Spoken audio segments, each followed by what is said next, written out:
The digastric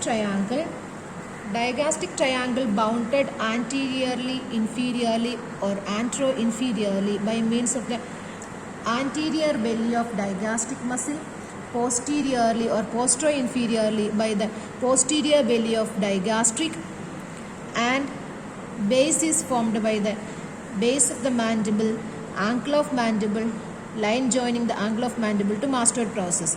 So this is the digastric triangle. The digastric triangle have got major content as the submandibular salivary gland.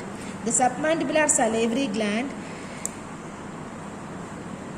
is one of the important salivary gland which comes in direct contact with the mandible. So that's why it is submandibular region where you can see the submandibular salivary gland. So this is the submandibular salivary gland. Two structures in the digastric triangle, two structures can be seen in relation with the submandibular gland.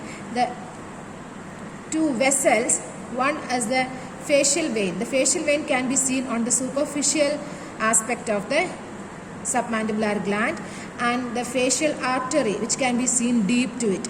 So two vessels can be seen in relation with the submandibular gland, the facial vein and the facial artery. Facial vein superficially, facial artery deep to it. And the superficial, another structure as the superficial group of lymph nodes, submandibular lymph nodes. Bean-shaped structures can be seen, submandibular lymph nodes. The submandibular gland is divided into superficial and deep by means of the underlying muscle, the hyoglossus muscle, which passes from the hyoid to the tongue. The fibers which can be seen deep to the submandibular gland. The hyoglossus subdivides the gland into superficial and deep part. The part which is present above the hyoglossus is the superficial part. Then some part of the gland passes below the hyoglossus muscle, and it is a deep part. So the digastric triangle content is the submandibular superficial part. Then there is the external carotid artery.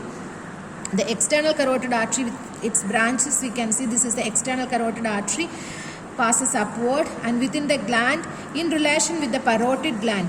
This is the parotid gland. So lower part of the parotid gland is also forming as the content of digastric triangle, and in relation with the parotid gland or deep to parotid gland we can see the external carotid artery.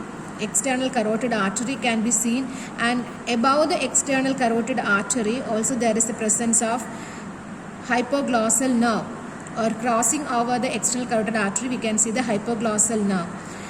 These are the major structures we have to learn in the digastric triangle. Digastric triangle is forming with the floor. Two muscles can be seen. One is the mylohyoid muscle which is forming at the floor of the mouth. Mylohyoid muscle is there, and next to it there is the hyoglossus muscle. These are the two muscles forming the floor, and middle constrictor of the pharynx also forming internally. So these are the structures which can be seen externally from the digastric triangle.